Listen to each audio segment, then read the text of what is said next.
Hi, guys. This time on Chats, I have the immense pleasure of speaking with a certified instructor of Bruce Lee's Jeet Kune Do under Guru Dan Inosanto.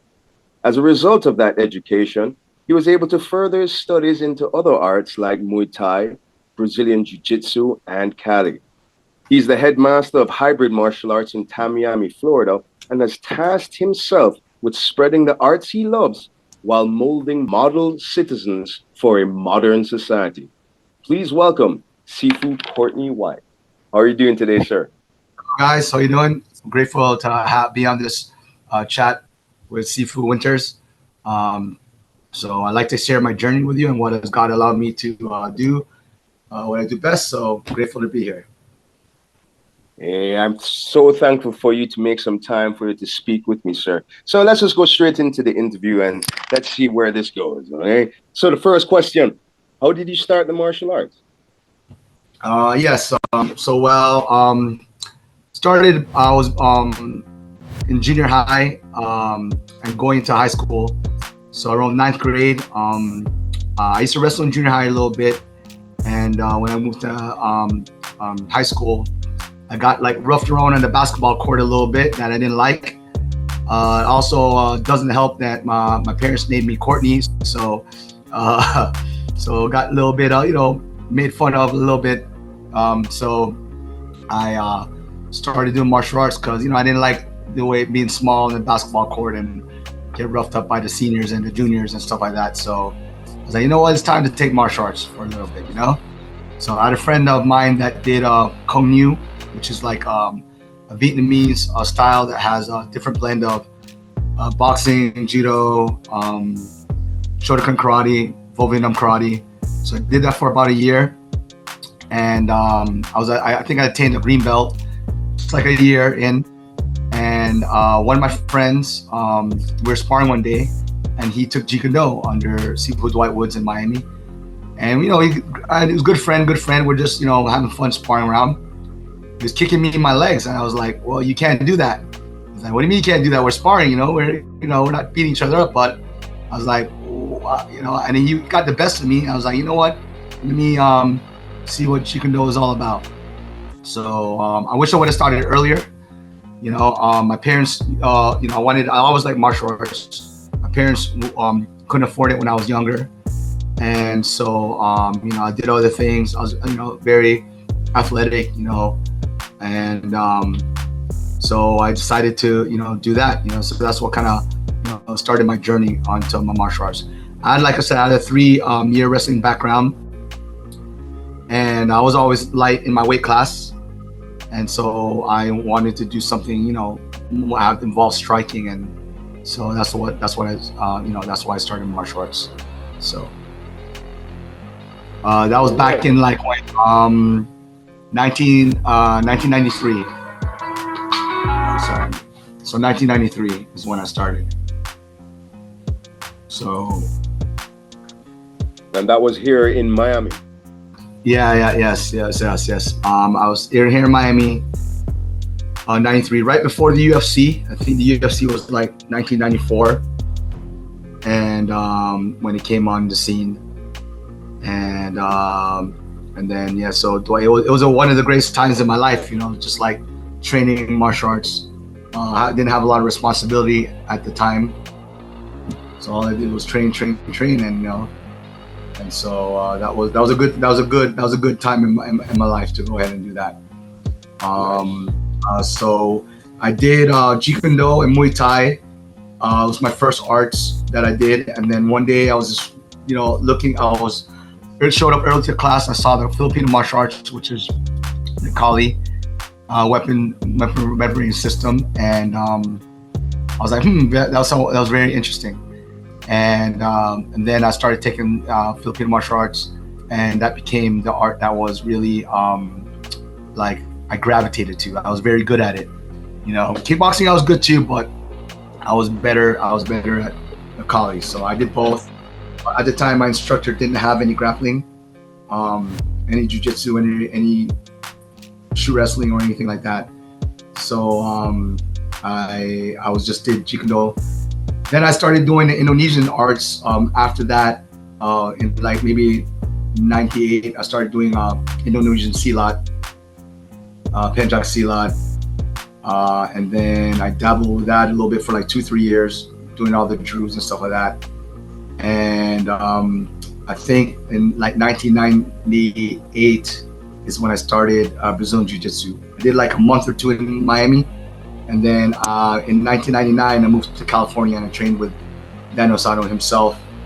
So I did my pilgrimage over there with my instructor, and I started doing Brazilian Jiu-Jitsu there with a guy named Renato Magno from Street Sports, which his lineage is Jean-Jacques Machado. So the Machado Brothers Jiu-Jitsu, and then I trained over in Santa Monica doing Jiu-Jitsu, and then I trained at Higan Machado, his brother, his school over in Torrance. So I was just grateful to us. I waited tables just to pay for my martial arts tuitions for two to three different martial arts schools in Asano Academy and the Machado Academy in Torrance. And I went through other schools like back and forth. But those are my main two academies. So waited tables, short order cook in the kitchen, and just trained martial arts for like 2.5 years in California. Okay. So you were first with, you said, Sifu Dwight Woods? Yes. Here in Miami. Miami first, and then you went over to, with him, over to California to see Dan Inosanto, Guru Dan. Yeah, and not with him. Not with him. Oh, yeah. Okay. But you went and then you became a student of Guru Dan, and you got your instructorship on the Sifu Dan, right? Yes, I did. I got my instructorship before I went over there. So I was trained from 1993 to 1998 is when I got my instructorship. We was at a seminar. Sifu Dwight was used to bring down Dan Inosanto once a year. And during that seminar, he presented me to Dan Inosanto to be certified under him in Junfan Jeet-Kune-Do, as well as Philippine Martial Arts Kali. So I did that. And then once I got my certification, then I moved to California and I trained with under Sifu Dan directly. And I was privileged to also teach at a school. I had a 5 o'clock position. Not a lot of students because it was a bad time slot. I'd have like 3 to 4 students in there, but I was happy. I was like, hey, I'm teaching at the Asano Academy. So I was privileged to do that. So, and I was there for like 2.5 years. That's awesome. That's absolutely awesome. So, since you are a certified instructor, right, under Dan Inosanto himself, I feel very confident in asking you this, sir. What is Jeet-Kune-Do / Junfan Kung Fu? Okay, yes. So Junfan Kung Fu is Bruce Lee's, he coined the arts that influenced him to be a complete individual. And Jeet-Kune-Do is the concepts and principles and theory behind the arts that he has trained in. For instance, like Junfan Jeet-Kune-Do is based upon boxing, Muay Thai, Jiu-Jitsu, Judo. Bruce Lee's Tao Jeet-Kune-Do, he has drawings of Judo, Jiu-Jitsu, Savat. Wing Chun obviously is Bruce Lee's base, and he also did like some northern style kung fu systems. That's why he gets his awesome kick, flagrant kicks and high kicks, and and so that's his arts that influenced Junfan Kung Fu. So for instance, like people would sometimes be like, yeah, we do Jeet-Kune-Do. We teach Aikido. We teach, Shotokan karate. We teach boxing. We teach, we do judo. Yeah, we teach Jeet-Kune-Do. No, like Jeet-Kune-Do is a specific blend of those influences, and that's what Junfan is. Junfan is Bruce Lee's Lee Junfan, right? So then the Jeet-Kune-Do now is concepts, like the theories, like 5 ways to attack, single direct attack by combination, attack by drawing, PIA, hand immobilization attack. There's 5 ways to defend. Block and hit, counter, simultaneously block and hit at the wait time, evade and hit, intercept, absorb what is useful, reject what is useless, make and create what is your own. So there's different things that's like what I've have found and explained to me is like it's like the yin and yang. Like the Junfan is like part of the vehicle, and Jeet Kune Do is like the engine, like the principles that helps run those systems that he's created, right? And Jeet Kune Do was always meant to be evolve, not stay stagnant. So like for instance, I hope I'm not gonna say to anybody, this is what I've seen and heard, but don't want to say to anybody, but there's 2 factions of Jeet Kune Do. There's JKD concepts, which I feel that I fall under, and there's an original Jeet Kune Do to where how Bruce Lee taught it at that time period, right? So and they're both good, don't get me wrong, there's not, it depends what you want. So like I, for instance, I do my Jeet Kune Do concepts, and I plug into that with different martial arts systems. The Filipino martial arts, I do Atienza Kali. I'm an instructor in Atienza Kali right now as well. I'm doing that heavily, and I just plug in like so there's just like principles and concepts and theories, and like how I teach Filipino martial arts, how I teach Brazilian Jiu-Jitsu, how I teach Muay Thai kickboxing, how I formulate my curriculum. It's on the Jeet Kune Do lens, it's on the Jeet Kune Do platform, is the way I've been taught. I'm gonna give you an example. For instance, like the Guru Dan Insano was like, how do you teach a room full of people to where they have different ranks? Like Guru Dan Insano was like, you have my first grader in the room. He's been with me for like 6 months. And my 3rd grader in the room has been with me for like a year and a half. My 5th grader, my 8th grader, my junior high schooler, my 10th grader. So like you start with a platform on a technique, and then you'd be like, okay, I want my 1st grader, 2nd graders just do the first sequence of the technique. Now my middle schoolers, I want you to add 2 sequences to the base layer of the technique, and then I want my high schoolers and my advanced guys to add 2 more layers to that. So everybody's doing the same thing, right? Everybody's doing the same thing. Like for instance, I say, okay, I taught this last night to my kids class. My lower ranks, white belt, yellow belts, I want you to do arm bar number 3 from the mount position, right? Arm bar number 3.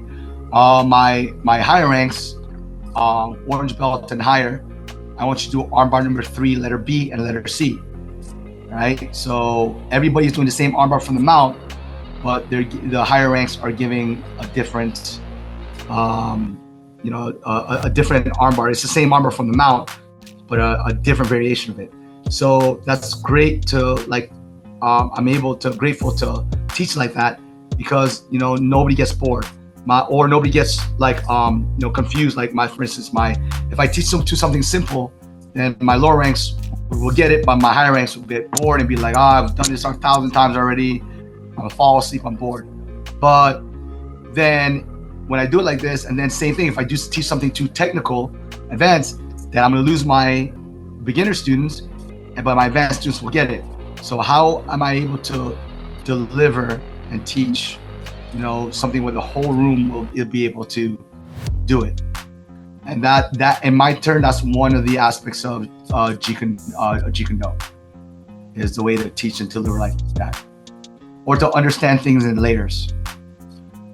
So essentially, the concepts themselves don't just apply to a martial context. They can apply to many other aspects of life on a whole. Yeah, even life. Yeah, absolutely. That's absolutely awesome. That's absolutely awesome. I want to get back to that. Sifu White. I want to get back to that because that's a very interesting point, right? Okay, getting back to the second part of the first question, on the second question, sorry, on what is Jeet Kune Do. Is in your opinion, because I know you are versed with other martial arts as well, as you had stated. Right now you're heavily into the Etienne Sakali, I think you said. Yes. Okay, so let me, I have to ask, is Jeet Kune Do, is it a practical style? Is it useful for fighting? Yes, I mean, depends on who's delivering it, your instructor, and what they want to, what's their methodology and what is their. I should before we get into that question, I should this is how it was better explained to me by Danny Nisano. There's 5 categories of martial arts, right?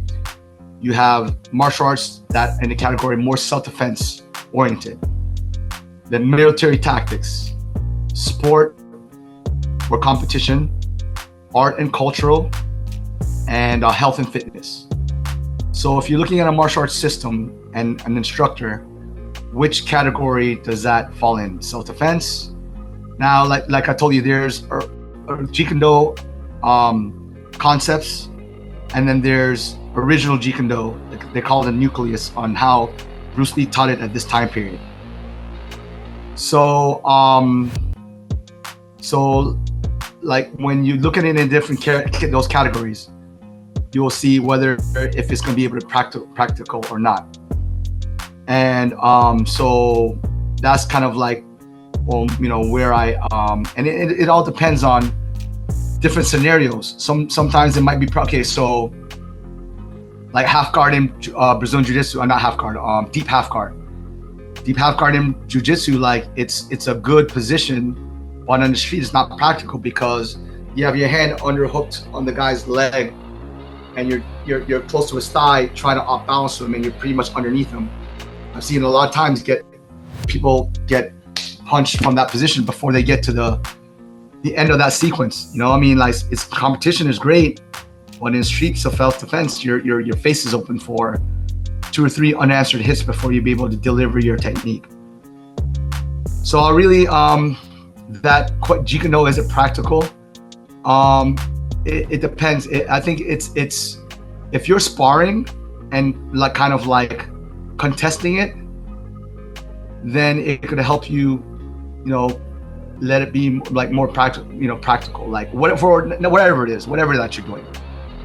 So if you're a Jeet Kune Do instructor that your students spar, then definitely it will lead down that road, because you start pressure testing it. You start to see what works. You see, mess with the timing, mess with the techniques, adjust those techniques, make those adjustments. And definitely you should find practicality through the avenue and path to sparring. And you don't have to kill each other. You don't have to come to work with a black eye every day and stuff like that. Just, hey, there's could you spar? Can we spar at 40%? Can we spar 60%? Can we spar at 80%?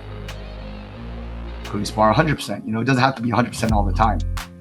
But Jeet Kune Do, to me, Jeet Kune Do concepts has made my my path, practicality. For instance, we've adopted firearm training in our Jeet Kune Do system, in my concepts. Tom Kyer from Sayat Kali, he did a seminar maybe 2 years ago.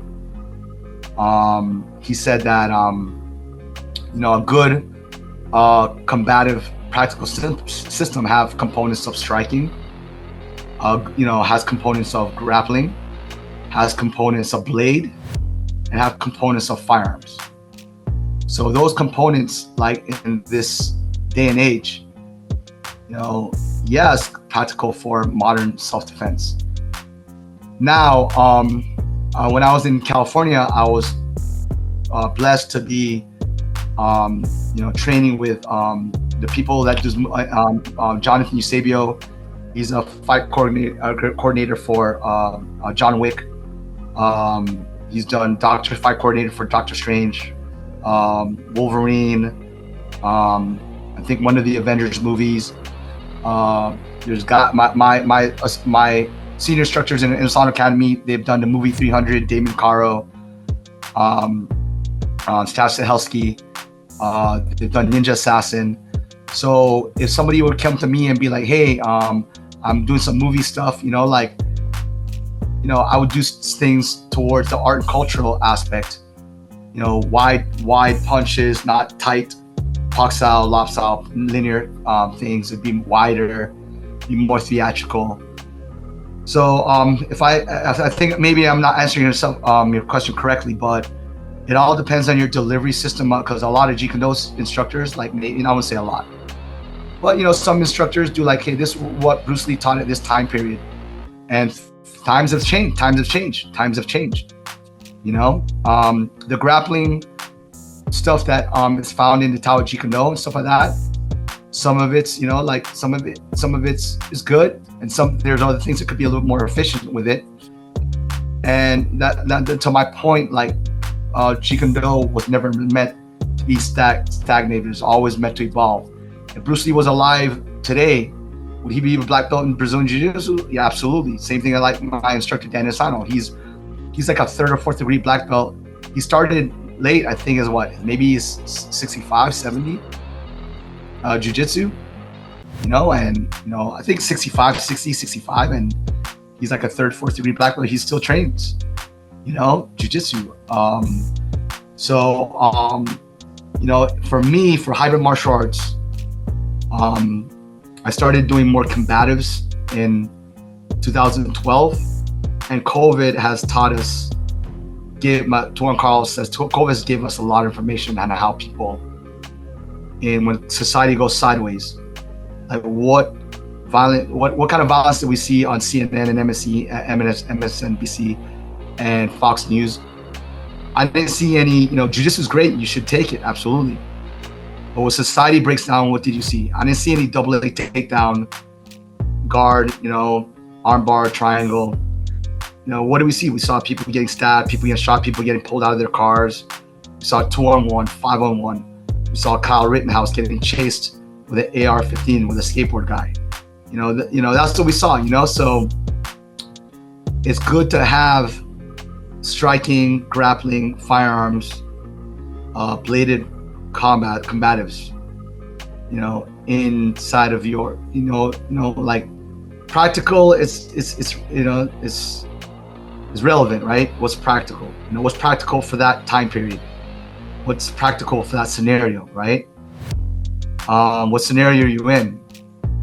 Multiple opponents, one guy, but you're sick. Hey, I got COVID. I can barely breathe. My lungs are congested, and I accidentally cut this guy off, or he cut me off. He comes out of the car. He wants to fight me. Like, get out of your car or whatever. Like, I can't go around with this guy. I can barely breathe. My lungs are congested.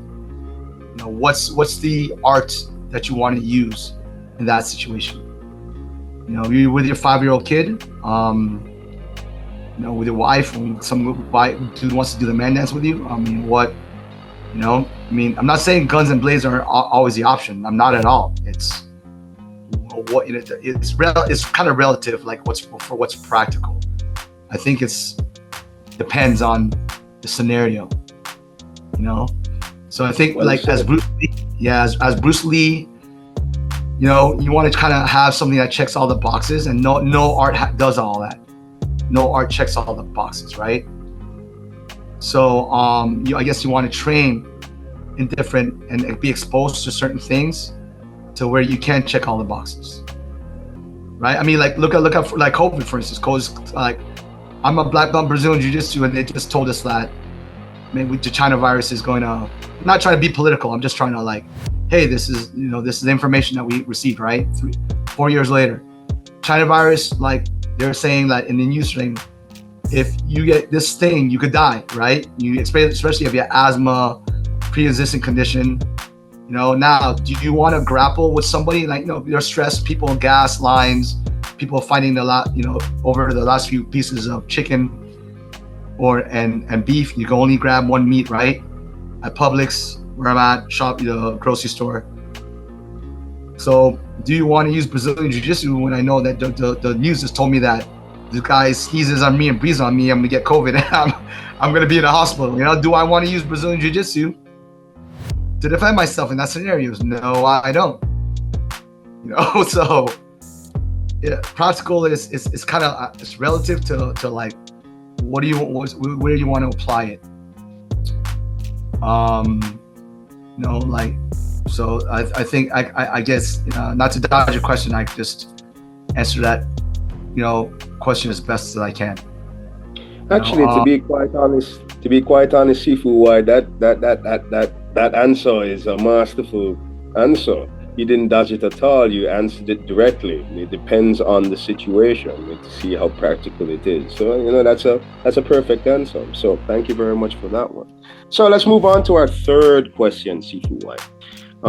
In your honest opinion, what is the hardest part of learning or developing your Kung Fu?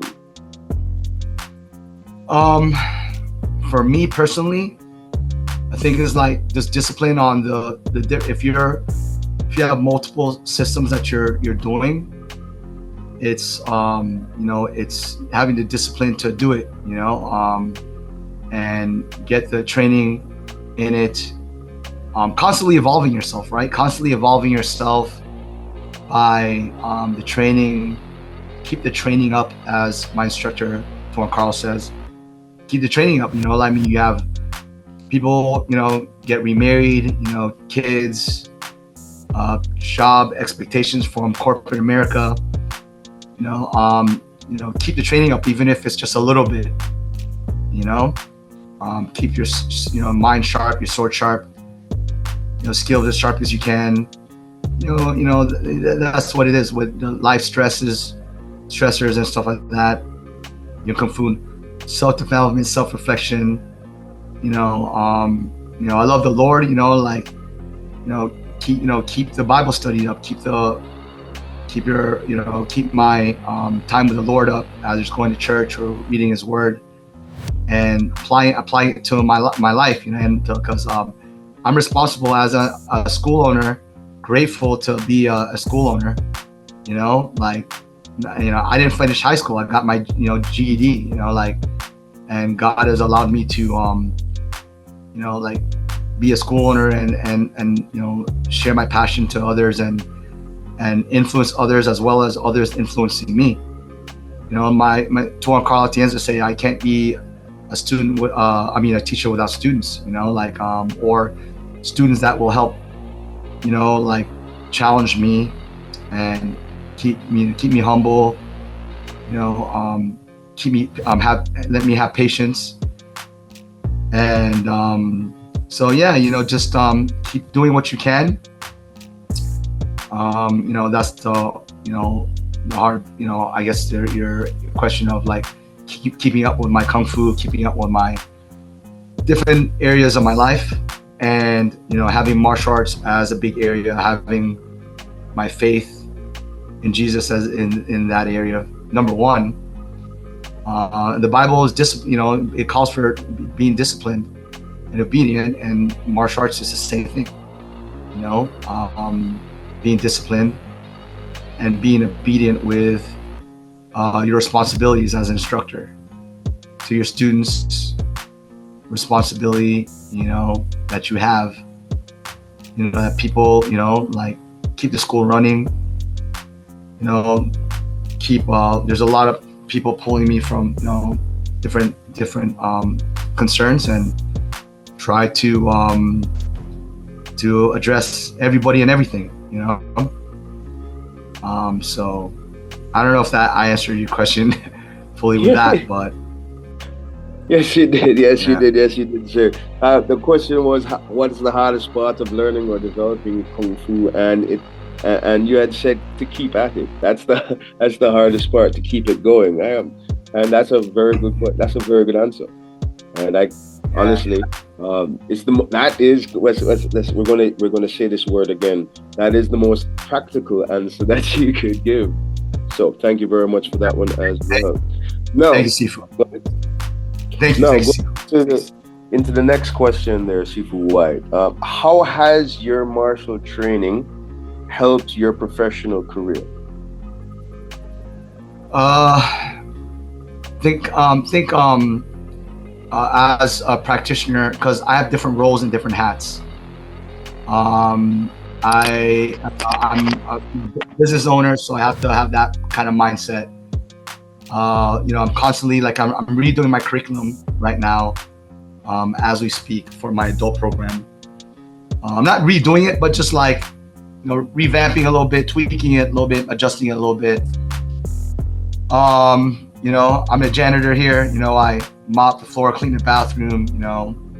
So I like mopping the mats. Sometimes my instructors will be like, "Hey, sensei, let me mop the mats." I'm like, "No, this is my way to keep it humble. Provide a service for my people here."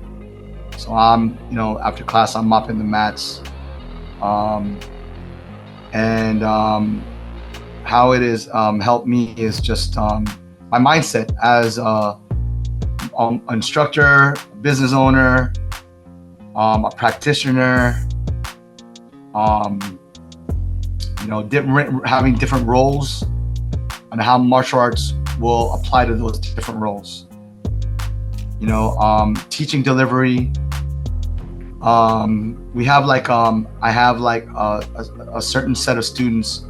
We have a mentorship program that my junior tigers, we call them, my 7 to 13-year-olds will volunteer their time like once a week, twice a week to help with the little tigers. And have a mentorship program once a month. I order pizza for them. I sit at the table. I have them take out their notebook and be like, "Okay, guys, we're gonna talk about resilient and being tough, and how martial arts will help you to be resilient and tough. Don't let things bother you so much. You could be emotional, or you have the facts on two sides of spectrums. Sometimes being emotional and to be resilient and to be tough is don't let things bother you so much. If you get armbarred, if you're sparring, you get armbarred, you get choked a little bit, or you get kicked in the ribs, you forgot to block it.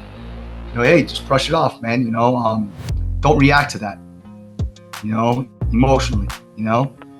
And so they will basically they'll write in their book, the delivery on how martial arts will help them with the different areas of your life. You get emotional stress when you have a lot of homework. You get emotional stress when one of your friends did something that you didn't like. Emotional stress where his bully is picking up, he says something that you didn't like. Are you gonna punch him in the face, or are you just gonna let it brush up? Now, if he touches you, that's a different story, right? But don't react to that. And that's what I've been taught in my martial arts. So, to answer your question, I guess, has martial arts, like as far as it helps me with my career?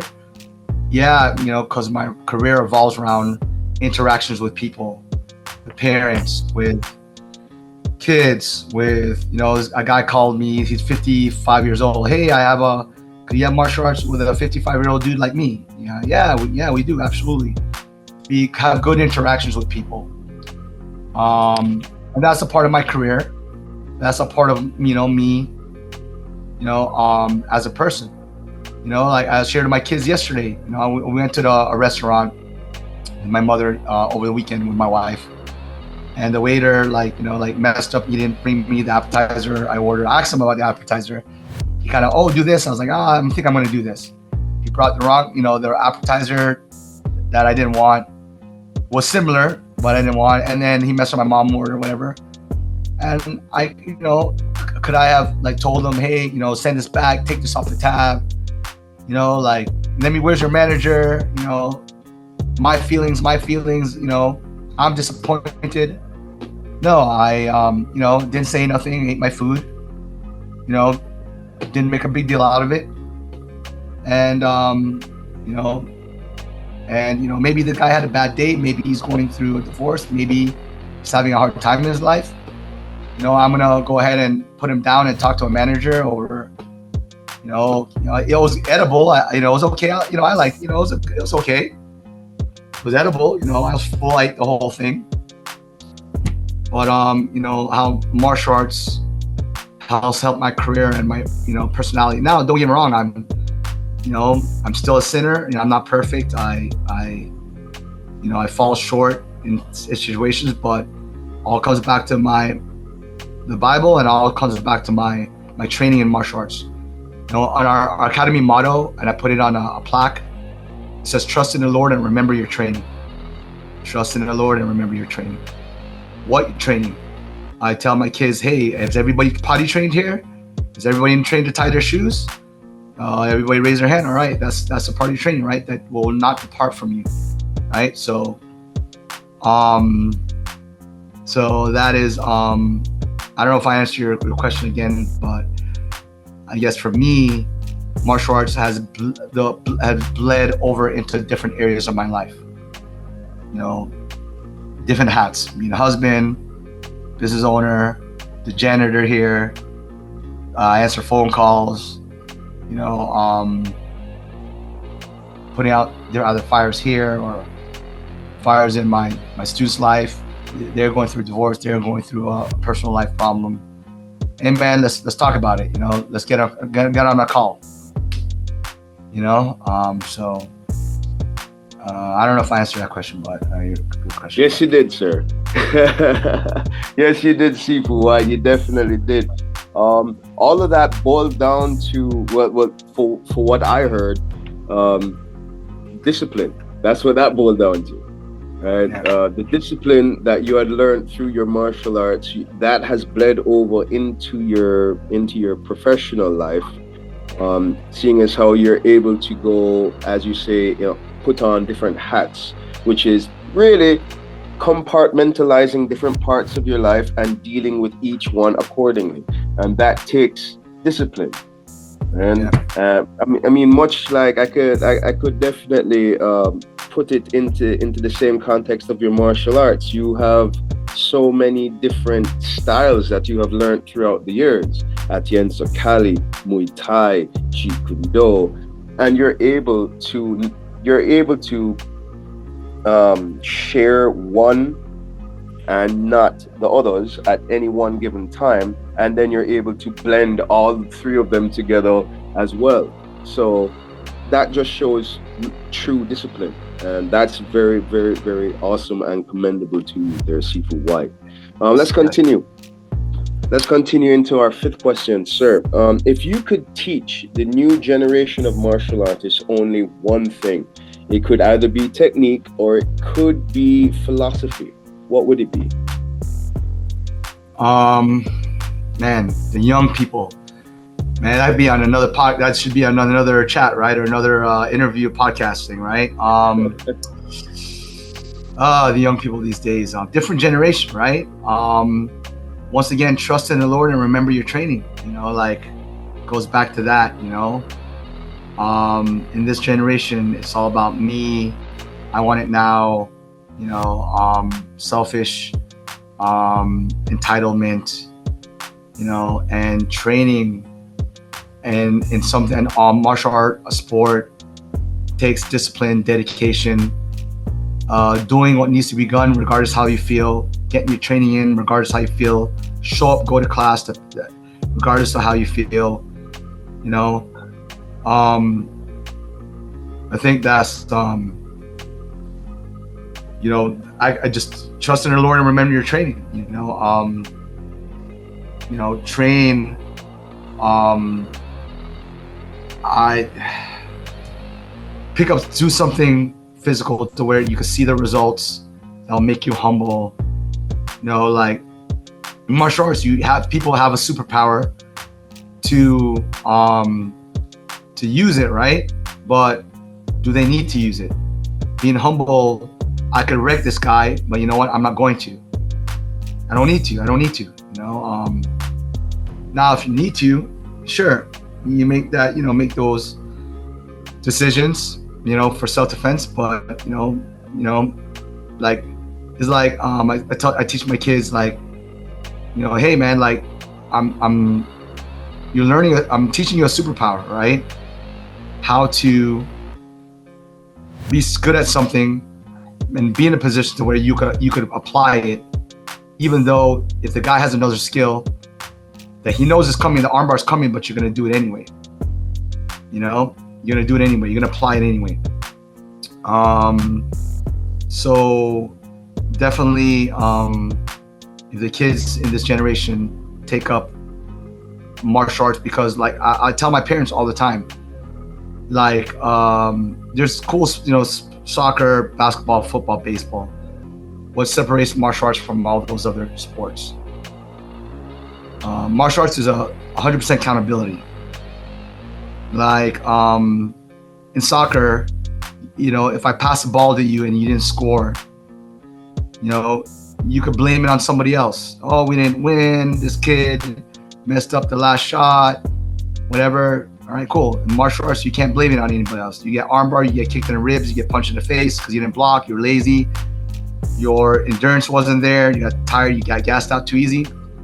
That's 100% you, like there's also a cost for your mistakes in martial arts, like an immediate cost. Like if you, in soccer, basketball, baseball, you didn't make the shot, you didn't score the goal, you didn't, get to first, second base, whatever. Worst case scenario, your team ridicules you, your teammates ridicule you. Oh, you suck, you stink, whatever. But in martial arts, your mistakes are going to cost you, right? So what are they going to cost you? In comfortability, you get smashed, you got kicked in the ribs. It's going to cost you. There's an immediate cost to your mistakes in martial arts, and all martial arts could agree to that. So 100% accountability, man. Who else are you gonna blame it on? So, and I tell my kids, it's not about blaming anybody or yourself. It's about how do I make those adjustments to get better. Do I need more hours at the gym? Do I need more hours doing the technique? Do I need private lessons? Do I increase my? I will speak to that. There are many martial artists, and I have met quite a few of them who do not take accountability for that. Who do not take that. They will go. They will have a sparring match, and then decide to go make it a friendly competition, right? And then if they lose, they'll blame everything else.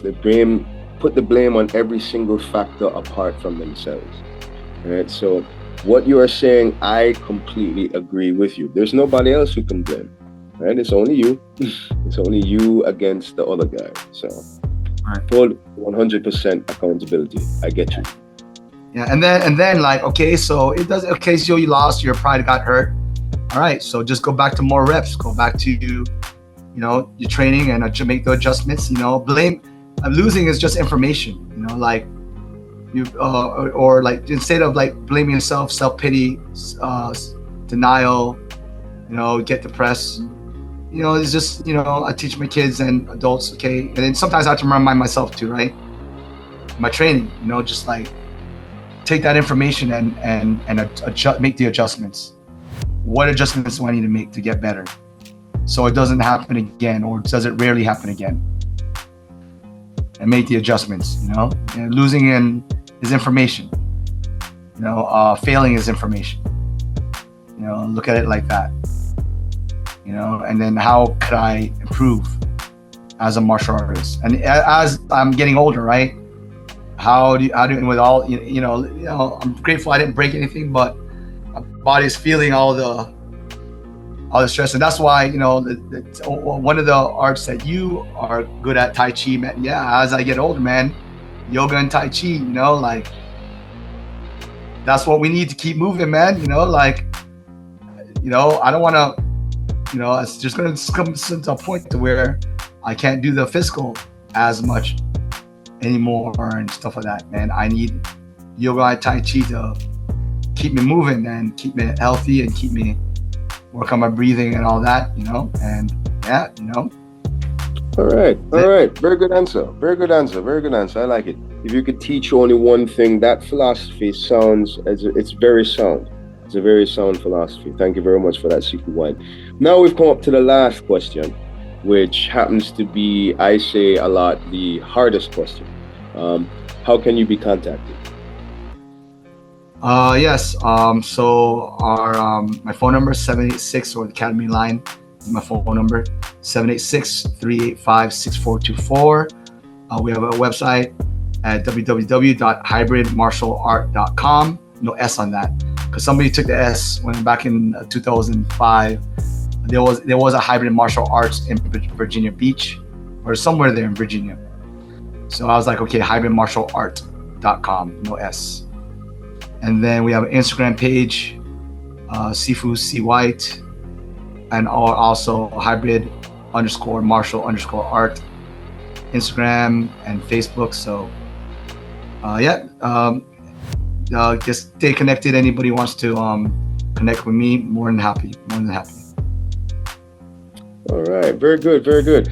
Yeah, information for Sifu Courtney White and Hybrid Martial Arts School will be in the description down below. Also in the description down below will be a link for Feiyue shoes. If you need a pair of Feiyue shoes, go ahead and click the link down below. Get the best prices, get the best deals, all at Feiyue shoes.